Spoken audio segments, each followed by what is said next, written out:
केंद्र की सत्ता में मोदी सरकार के 9 साल पूरे होने पर कांग्रेस ने मोदी सरकार से 9 सवाल पूछे हैं। एक प्रेस कॉन्फ्रेंस कर कांग्रेस नेता जयराम रमेश ने एक बुकलेट जारी कर कहा, हमारी पार्टी पीएम मोदी से 9 सवाल पूछ रही है। हम जानना चाहते हैं कि पीएम मोदी इन सवालों के जवाब देने को लेकर अपनी चुप्पी कब तोड़ेंगे। इस मौके पर जयराम रमेश ने 9 साल 9 सवाल नाम की एक बुकलेट जारी की और कहा कि ये वही सवाल है जिसको भारत जोड़ो यात्रा के दौरान राहुल गांधी ने लगातार सवाल पूछे हैं। चलिए सुनते हैं उस प्रेस कॉन्फ्रेंस में, जहां पर आपको बता दें कि तमाम कांग्रेस के कार्यकर्ताओं और नेताओं ने क्या कुछ 9 सवाल सरकार से पूछे हैं।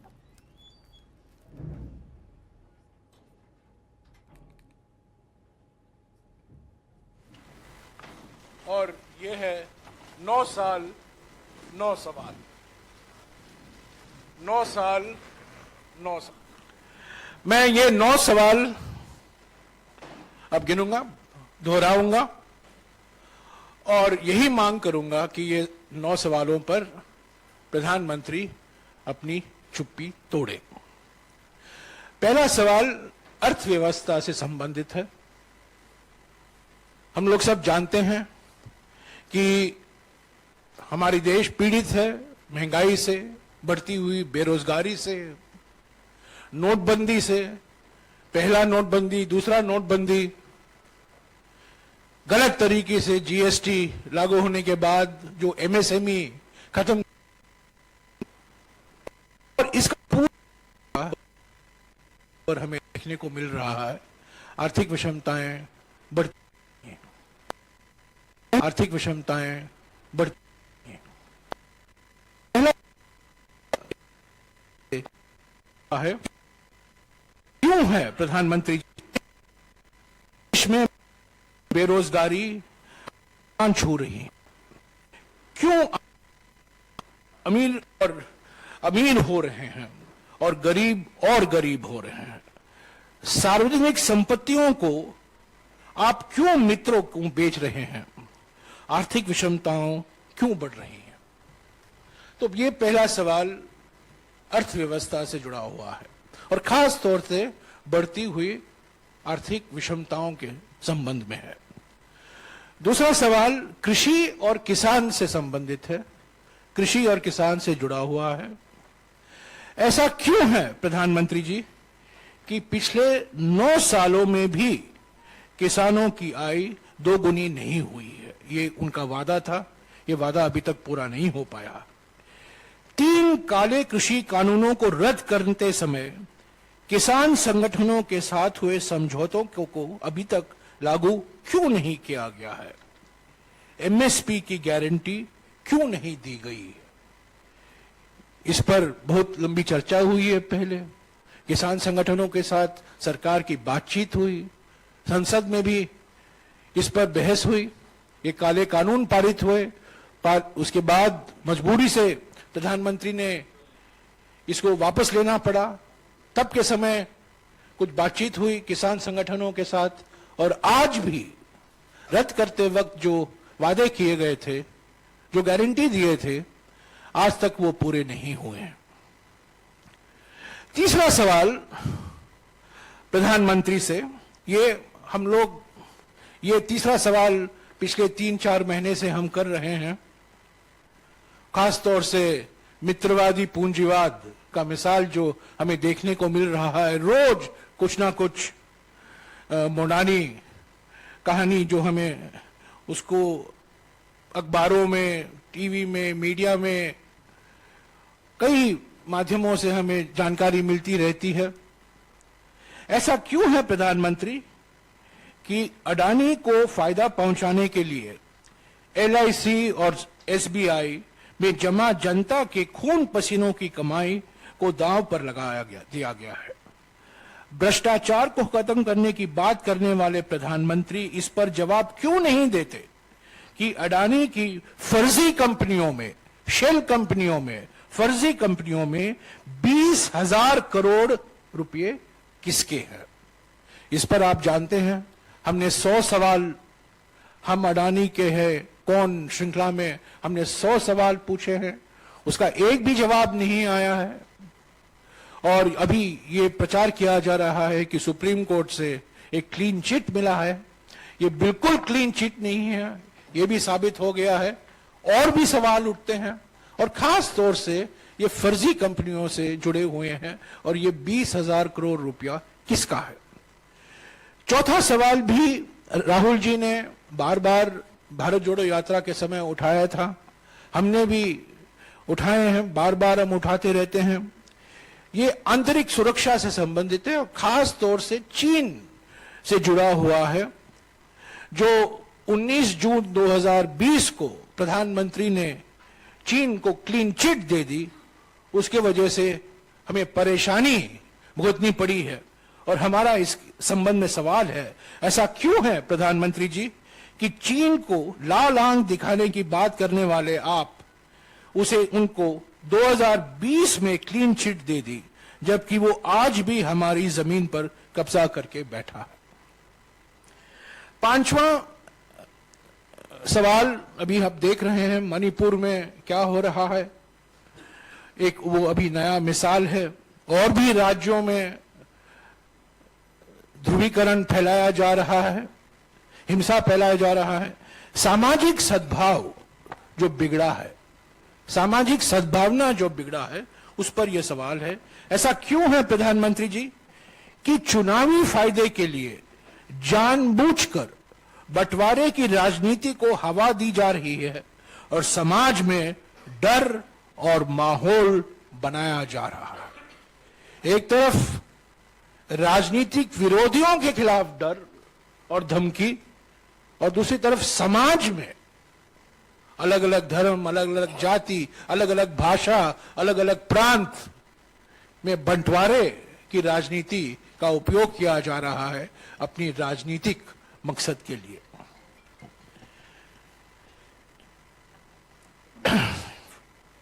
छठा सवाल है हमारा सामाजिक न्याय से संदर्भ है। ऐसा क्यों है प्रधानमंत्री जी कि महिलाओं, आप देख रहे हैं जंतर मंतर में, ऐसा क्यों है कि महिलाओं, दलितों, आदिवासियों, ओबीसी और अल्पसंख्यकों के खिलाफ हो रहे अत्याचारों पर आप चुप रहते हैं। जाति जनगणना, कास्ट सेंसस, वो जाति जनगणना की मांग को क्यों नजरअंदाज किया जा रहा है। कांग्रेस अध्यक्ष मल्लिकार्जुन खड़गे जी ने प्रधानमंत्री को भी खत लिखा है, उसका भी जवाब नहीं आया। राहुल जी ने बार बार भारत जोड़ो यात्रा के समय इसकी मांग की। आप जानते हैं जब यूपीए की सरकार थी, हमने जाति जनगणना की थी, पर बहुत से कारणवश मैंने पहले आपको बताया है वो प्रकाशित नहीं हो पाया। और हमारी मांग है और अनेक विपक्ष पार्टियों की मांग है कि जाति जनगणना होना जरूरी है, पर यह अभी तक इस पर प्रधानमंत्री ने कुछ कहा नहीं है। लोकतांत्रिक संस्थाएं पर अगला सवाल है, ऐसा क्यों है प्रधानमंत्री कि विपक्षी दलों और नेताओं के खिलाफ बदले की भावना, प्रतिशोध की भावना से कार्रवाई की जा रही है। क्यों जनता द्वारा चुनी हुई विपक्षी दलों की कई सरकारें गिराई गई हैं। पिछले 9 सालों में संवैधानिक और लोकतांत्रिक संस्थाओं को क्यों कमजोर किया जा रहा है। 8वां सवाल, जन कल्याण की योजनाएं, मिसाल के तौर से महात्मा गांधी नरेगा। ऐसा क्यों है प्रधानमंत्री कि बजट में कटौती करके मनरेगा जैसे जन कल्याण की योजनाओं को कमजोर किया गया है। गरीब, आदिवासी एवं जरूरतमंदों के सपनों को क्यों आप कुचला जा रहा है। और हमारा अंतिम सवाल, प्रधानमंत्री को हम याद दिलाना चाहते हैं, कोरोना मिसमैनेजमेंट आज हम भूल गए हैं, पर एक समय था कोरोना महामारी से सारा देश पीड़ित था। ऐसा क्यों है प्रधानमंत्री कि कोरोना के कारण और खास तौर से कोरोना मिसमैनेजमेंट के कारण, कुप्रबंध के कारण 40 लाख लोगों ने अपनी जान गंवाई। 40 लाख लोगों की मौत के बाद भी उनके परिवारों को मुआवजा देने से मना कर दिया गया। क्यों अचानक लॉकडाउन करके लाखों कामगार साथियों के घर जाने के लिए मजबूर किया गया और उन्हें उनके हाल पर छोड़ दिया गया। तो साथियों, ये 9 सवाल हैं, 9 साल के 9 सवाल, भारत जोड़ो यात्रा के 9 सवाल, राहुल जी के 9 सवाल, हमारे कांग्रेस अध्यक्ष के 9 सवाल, कांग्रेस पार्टी के 9 सवाल और देश की जनता का 9 सवाल। तो ये 9 साल हैं, 9 सवाल हैं और प्रधानमंत्री को, खास तौर से प्रधानमंत्री को चुप्पी तोड़ने की अभी वक्त आ गया है और जरूरी है। तो आपने देखा किस तरीके से प्रेस कॉन्फ्रेंस कर कांग्रेस नेता और राष्ट्रीय प्रवक्ता कांग्रेस के जयराम रमेश ने एक बुकलेट जारी किया और इसमें 9 सवाल मोदी जी से पूछे गए। हमारे साथ पॉलिटिकल एडिटर जुड़ेंगे कुंवर अभिषेक, जिन पर हम और भी चर्चा करेंगे। दिखाया कि केंद्र की सत्ता में मोदी सरकार के 9 साल पूरे होने पर कांग्रेस ने मोदी सरकार से 9 सवाल पूछे हैं। अब इन 9 सवालों पर और भी चर्चा के लिए हमारे साथ दिल्ली से हमारे पॉलिटिकल जुड़े हुए हैं, पॉलिटिकल एडिटर हमारे साथ जुड़े हुए हैं कुंवर अभिषेक। अभिषेक, हमने देखा जिस तरीके से 9 सवाल कांग्रेस के राष्ट्रीय अध्यक्ष जयराम रमेश ने पूछे हैं, बुकलेट जारी किए, 9 साल पर 9 सवाल पूछे गए। क्या लगता है कि ये जो 9 सवाल पूछे गए हैं और साफ तौर पर अंत में उन्होंने कहा कि इन पूरे 9 सवालों पर प्रधानमंत्री नरेंद्र मोदी जी को चुप्पी अपनी तोड़ने की जरूरत है। क्या लगता है कि प्रधानमंत्री नरेंद्र मोदी जी क्या इस पूरे बुकलेट पर अपनी चुप्पी तोड़ते हुए नजर आएंगे क्या? देखिए, ये तो मुश्किल है कि कांग्रेस के 9 सवालों का जवाब कांग्रेस के जो ये 9 सवाल पूछे हैं राष्ट्रीय प्रवक्ता जयराम रमेश, राज्यसभा सांसद और खासतौर से राहुल गांधी काफी निकट माने जाते हैं जयराम रमेश, इस पर बीजेपी जवाब देगी ये तो माना जा सकता है, लेकिन प्रधानमंत्री स्वयं इस पर जवाब देंगे। जैसा कि इस बुकलेट के माध्यम से इस बुकलेट की मांग की गई है कि प्रधानमंत्री इस पर चुप्पी तोड़ें, प्रधानमंत्री इस पर जवाब देने वाले नहीं है। हाँ, भारतीय जनता पार्टी के कुछ प्रवक्ता इस पर अपनी जरूर चुप्पी तोड़ेंगे। और चूंकि कांग्रेस ने इस कार्यक्रम को, चूंकि आज भारतीय जनता पार्टी की सरकार के 9 साल पूरे हो रहे हैं, उस लिहाज से भारतीय जनता पार्टी एक बड़ा कार्यक्रम अपने राष्ट्रीय कार्यालय में कर रही है, जिसमें तमाम पदाधिकारी बुलाए गए हैं देश भर से। सरकार की नीतियों की प्रशंसा वो कैसे अपने कार्यकर्ताओं के माध्यम से लोगों तक करेंगे, लोगों तक पहुंचाएंगे तमाम कार्यों को। ये तो भारतीय जनता पार्टी का स्टैंड है इस 9 साल की बुकलेट पर। अब क्योंकि 9 साल के बाद भारतीय जनता पार्टी कार्यक्रम कर रही है, ऐसे में कांग्रेस क्यों पीछे रहे? कांग्रेस ने जो 9 सवाल किए हैं उसमें तमाम मुद्दों को लिया है। उसमें कोरोना भी है, उसमें किसानों की समस्या भी है, उसमें जिक्र है किसान आंदोलन का और किसान बिल जो आए थे, जो 3 कृषि कानून आए थे, उनको वापसी लेने का भी इसमें बुकलेट में जिक्र है। और ये भी सवाल है, जिक्र के साथ साथ ये सवाल भी है कि क्यों नहीं अभी तक एमएसपी घोषित की गई, जैसा सरकार ने वादा किया था। जो सरकार ने कहा था कि हम इस पर कमेटी बनाएंगे एमएसपी पर, जो मिनिमम जो गारंटी होती है किसी भी प्रोडक्ट की, किसान की अगर हम बात करें तो वो एक सवाल है। इसमें भ्रष्टाचार और मित्रवत संबंध, क्योंकि राहुल गांधी तमाम रैलियों में ये आरोप लगाते रहे हैं प्रधानमंत्री नरेंद्र मोदी पर सीधे तौर पर कि अडानी जो है उनके मित्र हैं और अडानी की कंपनी में जो भी इन्वेस्टमेंट है वो चाहे सीबीआई के माध्यम से, चूंकि सरकारी बैंक है, उसके माध्यम से किया गया हो, या एलआईसी में जो फंड आम जनता के जमा होते हैं उसके माध्यम से किया गया हो, तो ये एक भ्रष्टाचार का मामला बनता है। हालांकि बहुत से मौकों पर माननीय न्यायालय ने इस मामले को खारिज भी किया है, क्योंकि ये पूर्णतया एसबीआई और एलआईसी का ही प्रोगेटिव है कि वो कहाँ अपने निवेशकों के पैसे लगाएं। दूसरा, कोरोना काल की मिसमैनेजमेंट है और महंगाई एक सबसे बड़ा मुद्दा इन्होंने उठाया, और एक चार्ट भी जारी किया है कांग्रेस के राष्ट्रीय प्रवक्ता जयराम रमेश ने, जिसमें कहीं ना कहीं तुलनात्मक जो रेट्स हैं वो दिखाए गए हैं। 2014 में जब कांग्रेस की सरकार बाहर गई और भारतीय जनता पार्टी एनडीए की सरकार देश में आई, उस वक्त पेट्रोल और डीजल और केरोसिन और घर के घरेलू गैस सिलेंडर्स के क्या दाम थे वो तुलनात्मक तरीके से दिखाया गया। क्योंकि कांग्रेस का सीधे तौर पर यह मानना है कि जब 9 साल पूरा करने पे भारतीय जनता पार्टी की सरकार और खासतौर से पार्टी जनता के बीच जाएगी अपने कार्यों को लेकर, तो उसमें कहीं ना कहीं खलल डाला जाए और सवाल किए जाएं उन तमाम मुद्दों पर जिस वादों को लेकर कांग्रेस को बाहर किया था भारतीय जनता पार्टी ने और सरकार में आई थी। देखिए, कृषि को लेकर जिस तरीके से पिछले कई सालों से हमने देखा कि आंदोलन हो रहा है, और अभी भी जो सुगबुगाहट है लाइव के पास जो एक्सक्लूसिव खबर है वो ये कि 28 तारीख में जब प्रधानमंत्री नरेंद्र मोदी देश की नई संसद का भव्य संसद का उद्घाटन कर रहे होंगे, उस वक्त महिला खाप पंचायत और तमाम किसान संगठन राजधानी दिल्ली के जो बॉर्डर्स हैं उनको घेरेंगे अपनी मांग को लेकर, और उसमें मांग जो है पहलवानों को लेकर भी जो चल रही है वो। तो ऐसे में कोई मौका कांग्रेस और खासतौर से विपक्ष नहीं छोड़ना चाहता, उन मुद्दों को उठाना, उनको नहीं भूलने देना चाहता जिन मुद्दों से सरकार को घेरा जा सकता है। खासतौर से अगर हम बात अभिषेक, करें जो आज। मुद्दे कांग्रेस ने उठाए हैं वो बिल्कुल सही है। अर्थव्यवस्था के मुद्दे उठाए गए, किसानों के हित के मुद्दे उठाए गए हैं। कई ऐसे मुद्दे हैं जो आज जनता भी यह सवाल पूछना चाहेगी केंद्र सरकार से। लेकिन हमने देखा कि अब 9 साल तो बीजेपी के पूरे हो चुके हैं।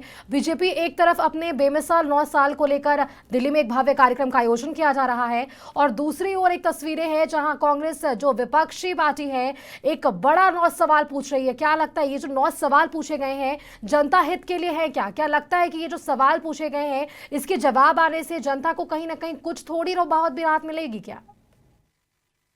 बिल्कुल, और बहुत महत्वपूर्ण और एकदम सटीक सवाल आपने पूछा है। देखिए, कांग्रेस ने सवाल पूछना एक स्वतंत्र और एक बेहतरीन और एक खूबसूरत लोकतंत्र की पहचान है। आप सवाल नहीं करेंगे तो सत्ता अहंकार में डूब जाती है, सत्ता निरंकुश हो जाती है कि अगर मजबूत विपक्ष अपना कार्य करने से पीछे हट जाए या कहीं ना कहीं कोताही बरते। कांग्रेस निसंदेह एक अच्छा काम कर रही है, लेकिन जो सटीक सवाल है, सवालों में कुछ बदलाव हो सकते थे। सवालों में बदलाव ये हो सकते थे कि जो वादा किया गया था 2022 तक किसानों की आय दुगनी करने का, उसको प्रमुखता से उठाया जा सकता था। 100 स्मार्ट सिटी, इसको प्रमुखता से उठाया जा सकता था। तो तमाम मुद्दे हैं जिनको लेकर कांग्रेस प्रमुखता से उठा सकती है, लेकिन चूंकि कोरोना का जिक्र कांग्रेस ने किया, ये भी बात सच है कि भारत ने न सिर्फ सबसे तेज कोरोना वैक्सीन का टीकाकरण किया, बल्कि उन तमाम देशों को मुफ्त में वैक्सीन दी जो वाकई हाशिए पर चले गए थे और जिनको जरूरत थी, जिनके लोगों को जरूरत थी कोरोना काल में वैक्सीन की। तो इससे भी कोई इससे इस जवाब से भी कांग्रेस पीछे मुंह नहीं मोड़ सकती। दूसरा, अर्थव्यवस्था की अगर बात की, देखिए तमाम मुश्किलों के बावजूद आप पूरा यूरोप देख लीजिए। अब रशिया और यूक्रेन युद्ध के बाद पूरा यूरोप कहीं ना कहीं वित्तीय संकट में है। अमेरिका को भी डर सता रहा है 2008 जैसी महामंदी का। तमाम बैंक जो है हाई टेंशन में वहां चल रहे हैं, उसके बावजूद भी भारत अपनी जो गति है न सिर्फ बनाए रखने में कामयाब हुआ, बल्कि उसको बढ़ाया भी है। अर्थव्यवस्था 5वें पायदान पर है। भारत की जो अर्थव्यवस्था है बहुत तेजी से बढ़ी है, निसंदेह कुछ चोट और कुछ रुकावट जरूर कोरोना की वजह से इसमें आई, लेकिन आज भी चाहे मूडीज की आप रिपोर्ट देख लीजिए, चाहे वर्ल्ड बैंक के जो आकलन है, जो आंकड़े हैं, आप उनको देख लीजिए, निसंदेह भारत की अर्थव्यवस्था पटरी पर है और तेजी से आगे बढ़ रही है। तो इसमें इस सवाल में कांग्रेस थोड़ा चूक कर गई। भारत की अर्थव्यवस्था और भारत में मंदी आने के कोई आसार नहीं है, ऐसा दुनिया की तमाम वित्तीय संस्थाएं हैं, जिसमें खासतौर से मूडी और विश्व बैंक वो ये दावा करते हैं।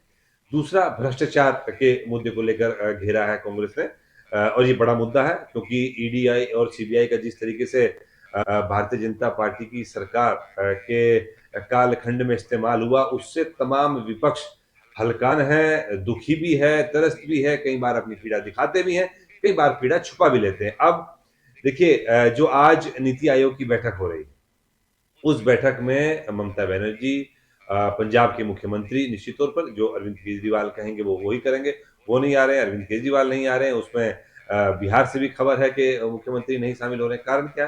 कारण ये है कि दिल्ली में जो भ्रष्टाचार की जांच चल रही है, चाहे उसमें शराब घोटाला हो, चाहे उसमें जो अभी माने उच्चतम न्यायालय ने आदेश दिया कि दिल्ली के अधिकारियों पर दिल्ली के मुख्यमंत्री का जो है वो ट्रांसफर पोस्टिंग में उनका हाथ होना चाहिए।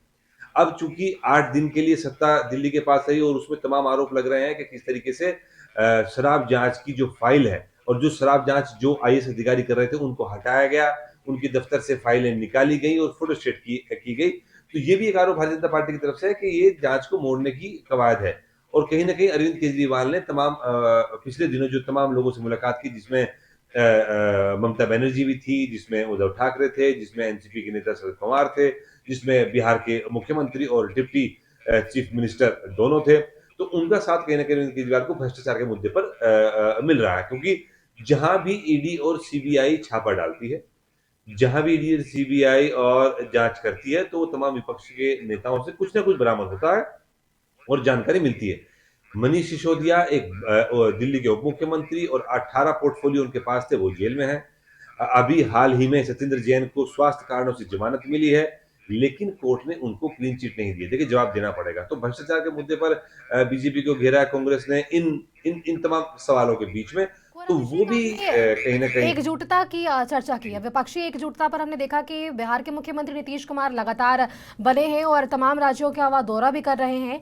और इस बीच हमने देखा कि वे कई राज्यों के दौरे के साथ बंगाल भी पहुंचे थे, झारखंड भी आए थे। और इस दौरान हमने देखा है कि जो चुनाव में प्रचंड जीत मिली है कांग्रेस को, पिछले चुनाव की बात कर ले, हिमाचल प्रदेश के चुनाव की बात कर ले, कर्नाटक के चुनाव की बात कर ले, लेकिन कौन अभिषेक, इसी साल और भी 3 राज्यों में चुनाव होने हैं। इन 3 राज्यों में क्या लगता है कि जब कांग्रेस की जो पकड़ इस बार कांग्रेस ने बनाई है, क्या वापस से कांग्रेस की प्रचंड जीत वापस से होगी वहां दर्ज, या फिर बीजेपी जो कहीं ना कहीं अपनी कमर जो कसती हुई नजर आ रही थी, तमाम रैलियां की गई, लेकिन कहीं ना कहीं कुछ तो कमी रही होगी जो जनता से जुड़ाव बीजेपी नहीं कर पाई है। बेमिसाल 9 साल आप बना रहे हो, लेकिन क्या लगता है कि आने वाले समय में क्या आप और ऐसे नए सालों को अपने इतिहास में जोड़ पाएंगे क्या बीजेपी? बिल्कुल, देखिए, बहुत अच्छा सवाल आपने किया, और निश्चित तौर पर डगर जो है तो आसान नहीं है। इस राह में निश्चित तौर पर कांग्रेस और तमाम विपक्ष मिलकर कांटे जरूर बो रहा है। और जो बेमिसाल 9 साल भारतीय जनता पार्टी बना रही है, और 9 साल 9 सवाल कांग्रेस ने किए, और उसमें सुर, जिस आवाज विपक्षी एकता की बात आपने की, तो उसमें सुर जो है संपूर्ण विपक्ष एक साथ इसमें अपने सुर मिला रहा है, और 21 पार्टियों का तो कहीं ना कहीं साथ मिल ही रहा है। जो एक फ्लोर टेस्ट, अघोषित फ्लोर टेस्ट की बात हम और आप कल कर भी रहे थे जी। एक लाइव कार्यक्रम के दौरान, तो वो भी चल ही रहा है कि 21 पार्टियों का साथ कहीं ना कहीं कांग्रेस पार्टी को मिला है। देखिए, सवाल है, ये जो 9 सवाल 9 साल बेमिसाल के समय पर कांग्रेस ने पूछा, क्या उसमें विपक्ष एकजुट हो पाएगा? आपने जो महत्वपूर्ण सवाल किया, क्या कर्नाटक की जीत जो कर्नाटक में मिली है, जो पटखनी भारतीय जनता पार्टी को दी है, क्या वो राजस्थान में चुनाव होने हैं? वो अभी हाल ही में हरियाणा में चुनाव होने हैं, फिर मध्य प्रदेश चुनाव की तरफ जा रहा है। तो ऐसे में कांग्रेस के निश्चित तौर पर जोश तो हाई है कांग्रेस का, इसमें कोई दो राय नहीं है। चाहे वो मल्लिकार्जुन खड़गे हो, मल्लिकार्जुन खड़गे को नया बॉस माना जा रहा है, जिस तरीके से उनकी अगुवाई में 2 राज्य हिमाचल और कर्नाटक कांग्रेस के पाले में आए। अब जहां तक बात है राजस्थान की, राजस्थान में कांग्रेस के ये जो 9 सवाल हैं शायद काम नहीं करेंगे। वहां कांग्रेस की हालात काफी नाजुक हैं, जिस तरीके से पूर्व डिप्टी सीएम जो हैं कांग्रेस के राजस्थान में अंदर, वो अपनी सरकार के ऊपर लांछन और तमाम पदयात्राएं निकाल रहे हैं। पायलट साहब वो अपनी उड़ान में मग्न है तमाम। तो निश्चित तौर पर वहाँ कांग्रेस के लिए मुश्किल होगी। लेकिन अगर मध्य प्रदेश की बात करें, तो वाकई मध्य प्रदेश में भारतीय जनता पार्टी के लिए जो है डगर मुश्किल है। कहीं ना कहीं सेंटिमेंट कांग्रेस की तरफ बनता नजर आ रहा है, और इस तरह के सवाल जब कांग्रेस करेगी कि 9 सवाल जो किए हैं और वो जनता के बीच लेके जाएगी, क्योंकि महत्वपूर्ण बात यह है कि आने आने वाले 3 दिनों में, यानी कि कल परसों और एक दिन और, कांग्रेस 35 जगह पूरे देश भर में 35 जगह प्रेस कॉन्फ्रेंस करने जा रही है, जिसमें कांग्रेस के तमाम राष्ट्रीय नेता होंगे और राष्ट्रीय प्रवक्ता होंगे। जैसे फॉर एग्जांपल उत्तर प्रदेश में भूपेंद्र सिंह हुड्डा के बेटे जो है वो प्रेस कॉन्फ्रेंस करेंगे लखनऊ में, क्योंकि वो हरियाणा से आते हैं। अजय माकन असम में जाकर प्रेस कॉन्फ्रेंस करेंगे। तो एक पूरी फहरिस्त है 35 नेताओं की, जो पूरे देश भर में सवाल करेंगे कि 9 साल पे 9 जो सवाल जो हैं, और एक माहौल और एक जो है मोमेंटम बनाने की कोशिश करेंगे भारतीय जनता पार्टी के खिलाफ पूरे देश भर में, कि क्योंकि 2024 सबकी निगाहों के सामने है और बहुत ज्यादा समय नहीं है। आज से पूरे 1 साल बचा है इस सरकार को अपना कार्यकाल पूरा करने में। तो ऐसे में ना सिर्फ कांग्रेस, बल्कि कांग्रेस चाहेगी कि उसके जो यूपीए की छतरी है, जो अलायंस है, उसमें ज़्यादा से ज़्यादा लोग आएँ। क्योंकि अभी की अगर मैं बात करूँ, जैसे कर्नाटक में जब शपथ ग्रहण समारोह हुआ, तो उसमें काफ़ी नाम कांग्रेस ने छोड़ दिए। दिल्ली के मुख्यमंत्री का नाम छोड़ दिया, ममता बनर्जी उससे किनारा कर गईं, टीआरएस उससे किनारा कर गई, तमाम पार्टियाँ उससे किनारा कर गईं। तो ऐसे में एक विपक्ष एकजुट हो पाएगा, तो कहना काफी अभी जल्दबाजी होगी। लेकिन इतना जरूर है कि कांग्रेस ने जो सवाल किए हैं उससे जनता कहीं ना कहीं रूबरू रखती है। देखिए, सिलेंडर घरेलू अगर सिलेंडर तो काफी महंगा हुआ, 1000 से ऊपर का सिलेंडर है। तेल की कीमतें आसमान छू रही हैं। ये एक बड़े कठिन सवाल है, जिसका जवाब भारतीय जनता पार्टी को देना ही होगा। हालांकि खुदरा अगर महंगाई की मैं बात करूं, तो वो रिकॉर्ड निचले स्तर पर है, उसमें जरूर आम लोगों को राहत मिली है। लेकिन चाहे पेट्रोल के दाम हो, चाहे वो गैस सिलेंडर के दाम हो, पेट्रोलियम पदार्थ के दाम हो, तो निश्चित तौर पर इसने कहीं ना कहीं भारतीय पार्टी की मुश्किलें बढ़ाई हैं। अब सवाल जो आपने किया कि कर्नाटक की जीत के बाद भारतीय जनता पार्टी की क्या स्थिति रहेगी आगामी 3 स्टेट्स में, तो जो आकलन एक्सपर्ट्स जो आकलन कर रहे हैं वो कह रहे हैं कि राजस्थान में भारतीय जनता पार्टी की उम्मीदें ज्यादा हैं, मध्य प्रदेश में कांग्रेस की उम्मीदें ज्यादा हैं, और हरियाणा में भी, चूंकि हमने देखा किस तरीके से जो कृषि बिल को लेकर जो आंदोलन हुआ वो पंजाब और हरियाणा का और पश्चिम उत्तर प्रदेश का मिला जुला का आंदोलन था, जिसमें निश्चित तौर पर भारतीय जनता पार्टी को काफी दिक्कतें हुई और वो कृषि कानून वापस लिए गए। अब चूंकि पहलवानों का मुद्दा जंतर मंतर पर चल रहा है और देश की मेडल लाने वाली बेटियां वो बैठी हैं और एक मांग को लेकर वो बैठी हैं, उस पर अभी तक कोई निर्णायक कोई ना तो जांच एजेंसियों ने कोई निर्णायक उस पर बात कही और ना ही सरकार की तरफ से कोई पहल उसमें की गई। तो राजस्थान हरियाणा के माध्यम से चूंकि तमाम खाप पंचायतें और महिला खाप पंचायतें 28 तारीख में नए संसद भवन के सामने प्रदर्शन करने का ऐलान कर दिया, दिल्ली के बॉर्डर्स को घेरने का भी ऐलान कर दिया, तो ये मुश्किल बढ़ाएगी भारतीय जनता पार्टी की हरियाणा के अंदर। और चूंकि खट्टर एक बहुत मजबूत मुख्यमंत्री नहीं माने जाते हैं, उनके कार्यकाल में कोई ऐसा कार्य नहीं हुआ कि जनता उन पर विश्वास करे, भरोसा करे। तो ये महत्वपूर्ण जो सवाल आपने किया, राजस्थान में कांग्रेस को नुकसान, जी जी जी, राजस्थान में कांग्रेस को नुकसान होगा, और आप ये समझ लीजिए कि हरियाणा में कांग्रेस का मुनाफा हो सकता है, मध्य प्रदेश में मुनाफा हो सकता है। ये तमाम चीजें हैं जो इस पूरे पॉलिटिकल सिनेरियो में सामने आ रही है। कांग्रेस के 9 सवाल, पूरे संपूर्ण विपक्ष की एकजुटता, केजरीवाल तमाम लोगों से मिल रहे हैं के लिए, तो भारतीय जनता पार्टी यूटर्न और जाने को तैयार नहीं है। देखना ये तरफ और तरफ तो भविष्य बताएगा, लेकिन फिलहाल दोनों ही तरफ से जोश आई है। भारतीय जनता पार्टी कभी जोश आई और कांग्रेस कभी जोश आई। जी चलिए कुंवर अभिषेक, तमाम जानकारी के लिए आपका बहुत बहुत धन्यवाद हमारे साथ जुड़ने के लिए। तो ये थे हमारे साथ दिल्ली से पॉलिटिकल एडिटर कुंवर अभिषेक, जिन्होंने आप तक सटीक जानकारी और ये पूरा विश्लेषण रखा है कि क्या जनता की मांगे हो सकती है आने वाले चुनाव में, क्या कुछ बीजेपी के स्टैंड होने वाला है, कांग्रेस अगर अपनी पकड़ बना रही है तो आने वाले 3 राज्यों के चुनाव में जो सवाल कांग्रेस ने पूछे हैं क्या बीजेपी उस पर जवाब देती है या नहीं। तमाम मुद्दों पर हम हमारे साथ इन्होंने चर्चा की। और आपको बता दें कि केंद्र की मोदी सरकार के 9 साल पूरे होने पर कांग्रेस ने मोदी सरकार से 9 सवाल पूछे हैं। प्रेस कॉन्फ्रेंस कर कांग्रेस नेता जयराम रमेश ने एक बुकलेट जारी कहा है कि हमारी पार्टी पीएम मोदी से 9 सवाल पूछ रही है। हम जानना चाहते हैं कि प्रधानमंत्री नरेंद्र मोदी इन सवालों के जवाब देने को लेकर अपनी चुप्पी कब तोड़ेंगे।